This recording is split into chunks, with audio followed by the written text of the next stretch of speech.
히브리서 6장의 말씀을 함께 살펴볼 텐데요. 여러분, 히브리서를 읽어가면서는 어지간히 이해하지 않고는 여러분들이 좀 다른 번역 성경을 참고하시는 게 좋습니다. 히브리서 번역 자체가 좀 어렵기 때문에 쉬운 성경이라든가 새 번역과 같은 한글 성경인데 좀 다른 성경을 참고하시는 게, 왜냐하면 모르는데 자꾸 읽어봐야 아무런 유익이 없어요. 그래서 새 번역이나 쉬운 성경 같은 현대인의 성경도 좋고요. 이런 번역들을 참고하시면 훨씬 더 본문을 좀 지금 우리에게 맞게 매끄럽게 번역을 해두어서 이해하기가 좀 쉬울 겁니다. 히브리서 6장은 앞장인 5장 11절부터 이어지고 있는 내용의 결론적인 말씀으로 6장 서두가 시작되고 있습니다. 그러니까 히브리서 6장 1절부터 3절까지는 5장 11절부터 이어지는 내용들에 대한 결론적인 내용임을 우리가 내용 안에서 볼 수 있어요. 그래서 성경을 읽을 때 많은 경우 여러분 우리가 이제 장, 절 이렇게 구분하는데요. 원래 원문에는 장이 없고 그리고 절이 없다는 거죠. 성경 원문에는. 이게 인쇄술이 발달하고 성경을 인쇄하면서 이걸 인쇄본으로 나누기 위해서 이와 같이 했고요. 또 그 전에 주교, 정확하게 지금 제가 이름이 생각이 안 나는데 대주교 한 사람이 성경을 읽어가면서 이제 절과 장을 나눈 건데 이런 부분이 아쉬운 거예요. 6장 1절은 5장부터 이어지는 내용인데 끊어져 있어요. 그러니 우리가 6장을 바로 들어가면 무슨 내용인지를 잘 알 수가 없는 거죠. 어제 구약의 대제사장인 아론과 그리고 멜기세덱의 반차 아브라함이 엎드려 축복받고 11조를 드렸던 시작도 끝도 없는 왕이자 또 제사장이었던 멜기세덱을 따른 멜기세덱의 족보를 따라 이 땅에 오신 완전한 대제사장이신 예수님에 대하여 아론과 비교하면서 우리가 아론에게 돌아갈 필요가 없다. 왜냐하면 예수님이야말로 아론은 사람의 자식으로 태어나서 자기도 연약함을 가져 그 연약함 중에도 이스라엘의 연약함을 하나님 앞에 가지고 제사 지낸 그의 이 대제사장적 사역이 귀하지만 그보다 우리 예수님의 대제사장적 사역이야말로 더 완전하다라는 거죠. 그분은 하나님의 아들로 오셔서 죄 없으신 분이 자신의 몸을 단번에 들여서 죄인을 하나님 앞에 인도하고 또 속죄함을 받을 수 있는 완전한 대제사장적 사역을 이루었으니 우리가 예수님을 끝까지 붙들어야 한다. 예수님께서 그와 같이 하여 우리에게 영원한 구원의 근원이 되셨다라고 히브리서 기자가 이야기하면서 5장 11절부터 어떤 이야기를 했느냐.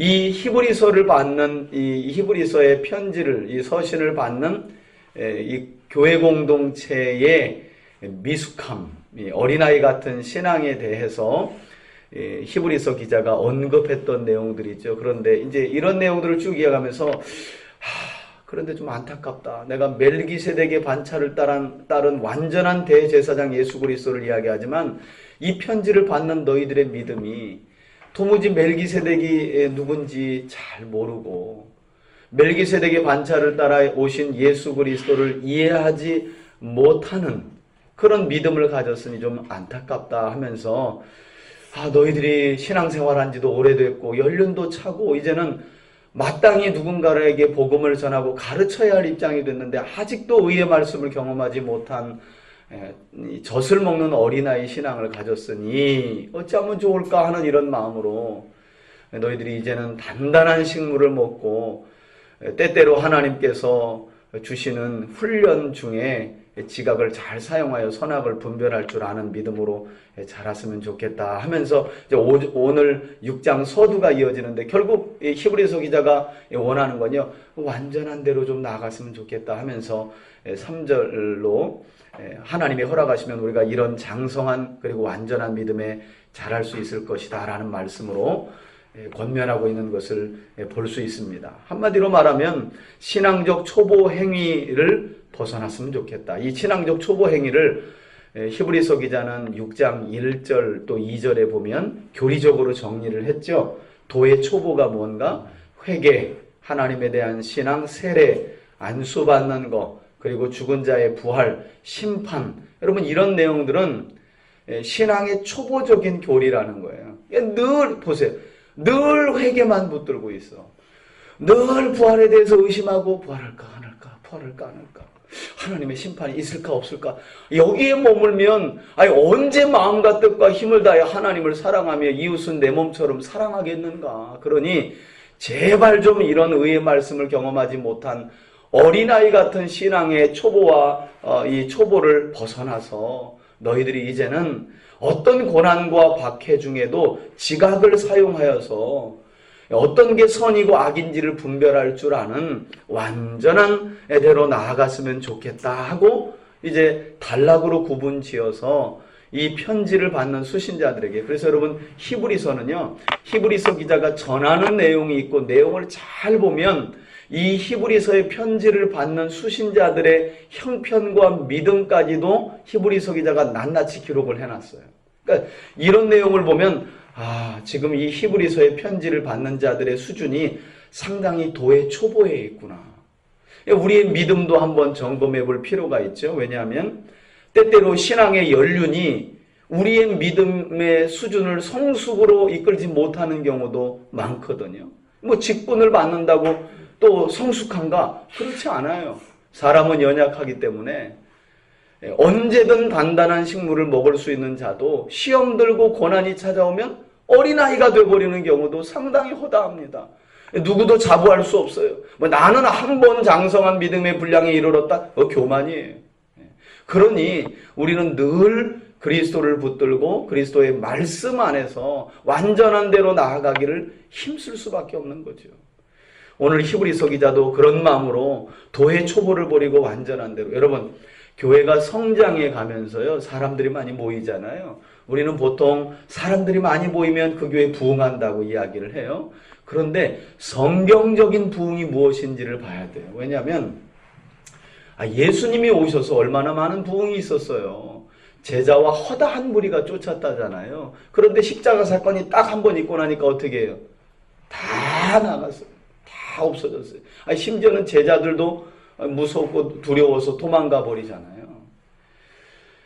고난과 박해 앞에서 과연 우리의 믿음은, 그리고 또 우리 믿음의 수준은 어떠한가, 이걸 알 수 있는 거죠. 수적으로 아무리 사람들이 많이 늘어나도 어린아이 같이 젖먹이 신앙인들만 그 안에 가득하다면 그 교회는 성경적으로 건강한 교회라고 말할 수는 없어요. 그래서 히브리서 기자가 뭐라고 하냐면 지각을 잘 사용하여 연단을 받아야 된다 이야기를 하는 거예요. 이 연단이라는 말은 훈련입니다. 훈련. 그래서 우리 구약에도 보면 민수기라는 책이 바로 가나안 땅에 들어가기 전 이스라엘 백성들이 하나님과 하나님의 언약을 온전히 신뢰하지 못하니 광야에서 40년 동안 훈련받은 이야기가 바로 민수기 안에 기록이 되어 있지 않습니까? 그래서 여러분, 연단과 훈련을 싫어하는 사람일수록 신앙은 장성한 믿음의 분량으로 결단코 자라지 못해요. 정말 그래요. 여러 가지 시험과, 그런데 그 시험을 굳이 만들 필요는 없어요. 자기가 굳이 만들 필요는 없어요. 연단과 훈련의 과정을 지날 때, 여러분 민수기를 통해서요, 광야 40년 딱 지나고 마지막 모압 동편에서 모세의 유언과도 같은 신명기의 말씀을 딱 듣고 나니까 출애굽 2세대가 가나안 땅을 정복하는데 어떤 일을 가장 처음 벌여요? 요단강을 건너서 길갈에서 딱 진을 치고 여리고성을 점령하는데 하나님의 말씀이 딱 떨어지잖아요. 뭐라고요? 할례를 행하라는 거예요. 아니, 전쟁을 행해야 되는데 남자 성기에 할례를 하면 어떻게 싸우냐고요. 이게 전쟁의 방법으로는 미친 방법이지 않고서는 이럴 수가 없는 거예요. 그런데 하나님이 다짜고짜 여리고성을, 그것도 견고한 여리고성을 무너뜨리려면 할례를 행하라는 거예요. 그때 그럴 수 있잖아요. 아니, 전쟁을 행하라며요. 그리고 할례를 행하라면 도대체 전쟁을 하라는 거예요. 적진에 가서 죽으라는 거예요. 그런데 여호수아를 비롯한 이스라엘 백성이 어떻게 해요? 할례를 행해버려요. 그러니 하나님이 6바퀴 돌고 마지막에 7바퀴 돌고 소리질러 여리고성을 무너뜨리신 줄 믿습니다. 전쟁은 하나님께 있는 거예요. 민수기 광야 40년의 연단과 훈련이 이스라엘 백성들로 하여금 적진 앞에서도 전쟁을 앞두고도 하나님이 할례를 행하라라는 말씀에 온전히 순종해 버리는 거예요. 왜? 전쟁은 처음부터 지금까지 앞으로도 하나님께 속한 것이기 때문에. 그래서 하나님의 사람들에게는 부득불 훈련의 과정이 필요하고 연단의 과정이 필요한 거죠. 그래서 사도 바울도 로마서 5장 4절에 보면 인내는 연단을 만들어내고 이 연단과 같은 훈련이야말로 우리를 온전한 소망으로 이끈다라고 우리에게 설명하고 있는 것입니다. 자, 그러면서 히브리서 기자는 이제 4절에서 8절까지 말씀을 보면 이 편지의 수신자는 초대교회 공동체이지만 이 공동체 안에 주 대상이 누구였는가? 고난과 핍박을 견디지 못하고 유대교로 돌아가려고 하는 유대인 성도들이 이 히브리서의 주된 수신자이거든요. 이들에게 이 히브리서 기자가 어떤 말을 하고 있냐면 이제까지 예수 그리스도를 붙들어야 할 이유, 유대교로 돌아가면 안 되는 이유, 기독교 안에 그대로 머물러 박해 가운데 예수라는 소망을 끝까지 붙들어야 할 이유를 이제까지 또 설명하고 앞으로도 설명하는 중에 어떤 이야기를 하냐면 이 고난을 힘들어하고 힘겨워하면서 배교하고 예수 그리스도를 또 교회를 떠나는 것에 대한 경고의 말씀을 하고 있는데 어떤 경고의 말씀을 하고 있냐면 4절 이후에 보니까 예수 그리스도라는 영원한 생명의 빛을 비춤받고 그러니까 만나고 인격적으로 영접하고 만나고 그분 안에서 신령한 은사도 맛보고 성령을 나누어 받고 또 하나님의 선하신 말씀과 장차올 세상의 권능까지 맛본 사람들이 그리스도를 떠나면 다시 말하면 변심하고 타락하여 배교하면 이는 하나님의 아들이신 예수 그리스도의 십자가를 욕되게 하는 것이므로 그 어떤 것으로도 깨끗게 할 수 없다는 거예요. 여러분 예를 들어 여자분들이 많으시니까 보통 흰 옷을 우리가 세탁할 때 처음부터 락스를 갖다 붙진 않죠. 그죠? 처음에 빨래할 때 때가 잘 안 지워지면 이제 뭐라 그랬나 오래돼가지고 옥시크린이라 그래요. 그거부터 넣기 시작해서 아무튼 좋은 것들을 써보고 그래도 안 되면 흰색 옷은 마지막에 어디에 넣어요? 락스에 딱 넣잖아요. 락스로 안 되면 어떻게 해요? 물어볼게요. 락스로 안 되면 어떻게 해요? 버려야 돼요. 그죠? 락스로 안 되면 버리잖아요. 그죠? 비유적으로 설명하면 그런 거예요. 하나님이 이 땅에 인간의 몸으로 오셔서 그분이 그 몸을 찢기고 몸 찢기시고 피 흘려 그 피로 깨끗게 하신 사람들이 다시금 죄악 가운데 주님을 배교하고 떠나면 무엇으로 깨끗하게 할 수 있냐는 거예요.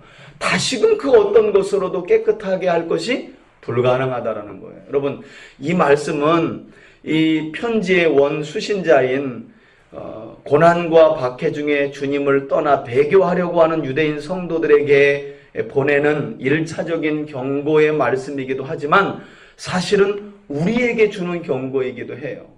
예수님을 만나고 은사를 체험하고 성령님을 깨닫고 또 능력도 알아가고 선한 말씀의 그 은혜도 체험한 사람들이 다시금 마치 예수가 없었던 그때의 삶으로 돌아간다는 건 하나님이 보실 때 방법이 없다라고 말씀하신다는 거예요. 아니 무엇으로 깨끗게 할 수 있냐는 거예요.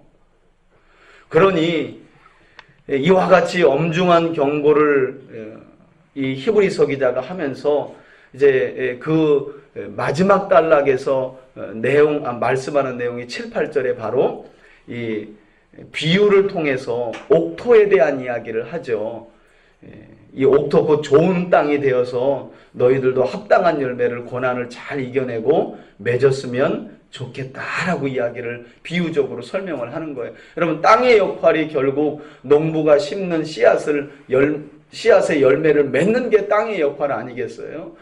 그리스도를 믿고 그리스도 안에 거하며 온전한 믿음으로 살아가는 자들이 이와 같이 열매 맺는 믿음을 살아가야 되는데 고난이 조금 온다고 배교하고 또 자기 욕심과 이익을 위하여 탐욕으로 금방 빠진다면 무엇으로 깨끗게 할 수 있을까?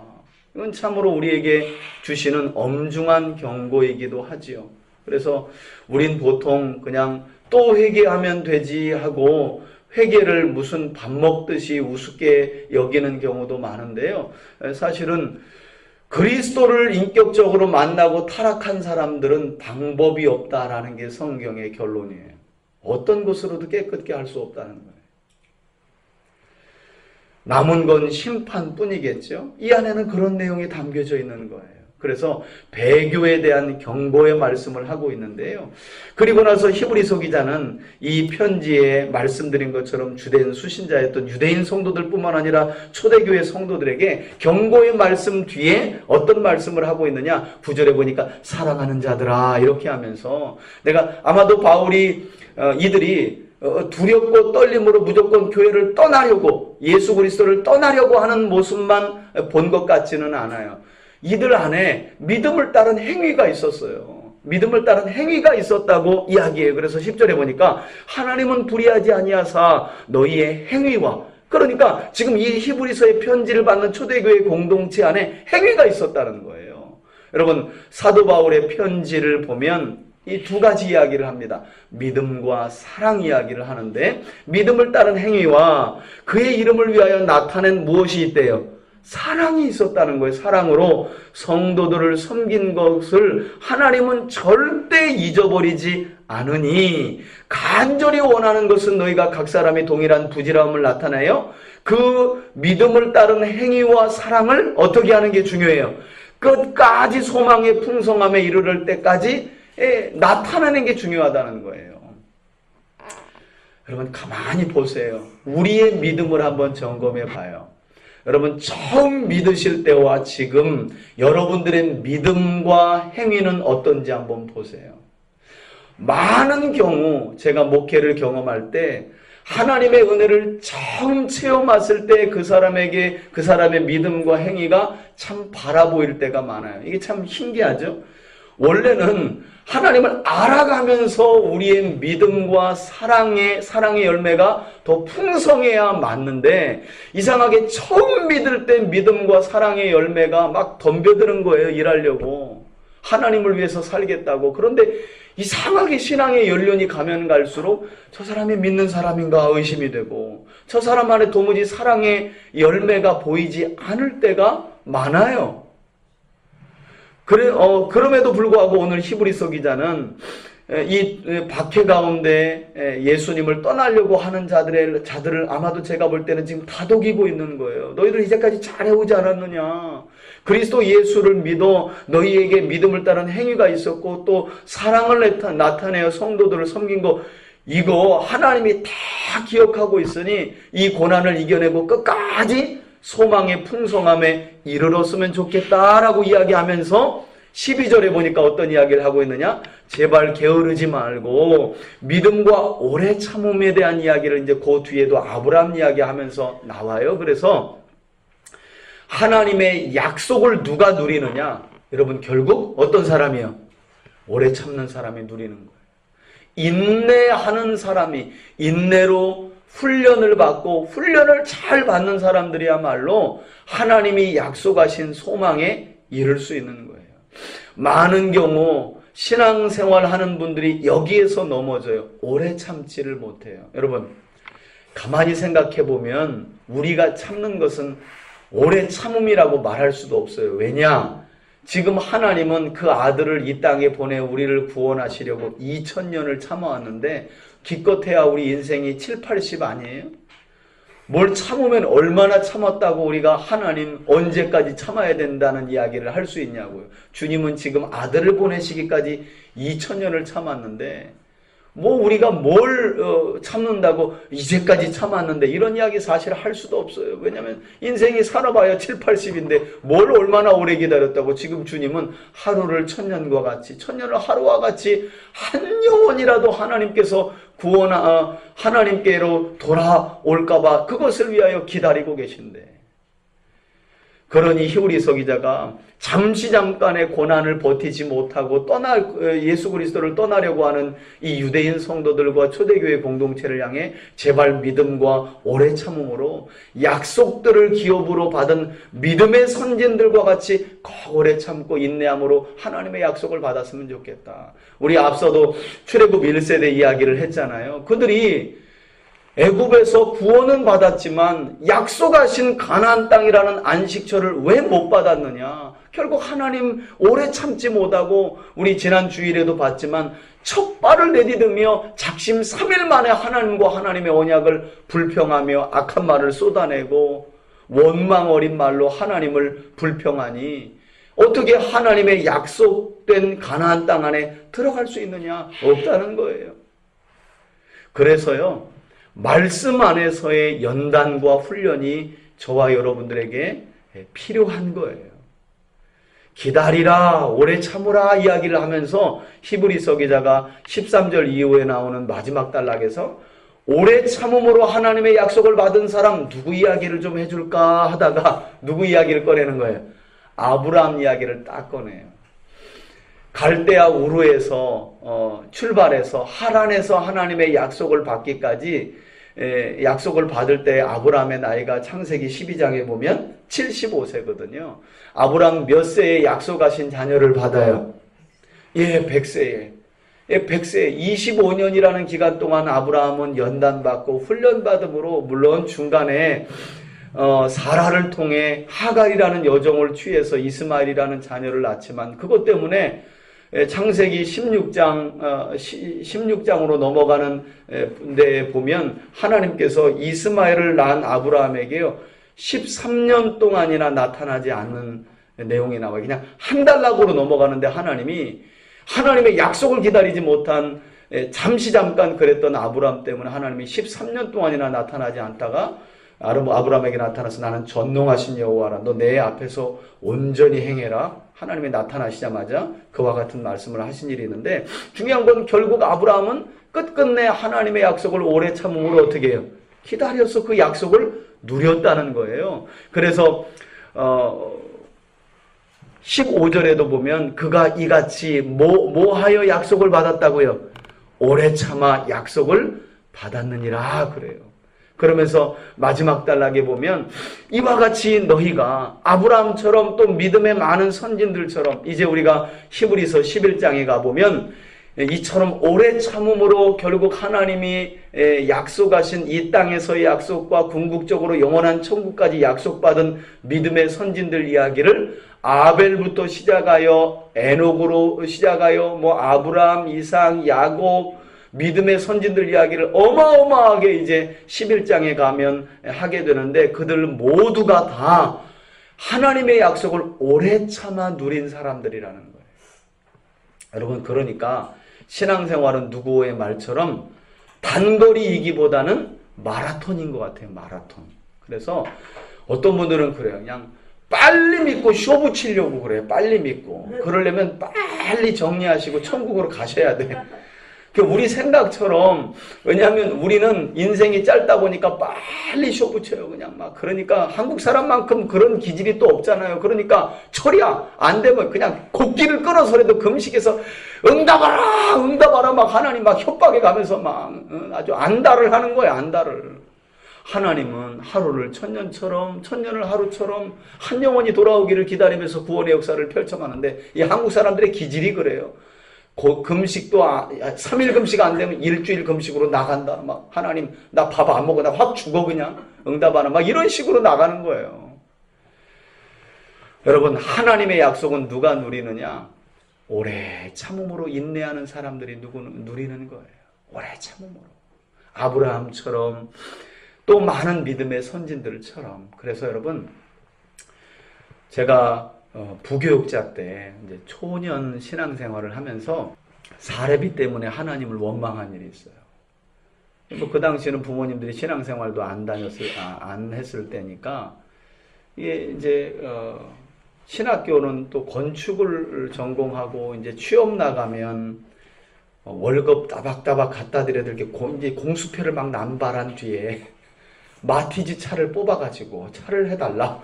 취업 나간다 이제 2학기면 그렇게 공수표를 남발하고 차를 얻어가지고 학교는 다녔는데 또 하나님이 부르셔서 신학교로 날라버렸네. 아버님이 한숨을 저걸 어찌할꼬 이 사도행전에 나온 저걸 어찌할꼬 형제여 저걸 어찌할꼬 아버님이 벼르고 계시는데 결국 이제 신학교까지 가니까 너무 이제 부모님이 낙심하신 거예요. 낙심하셨어. 그래서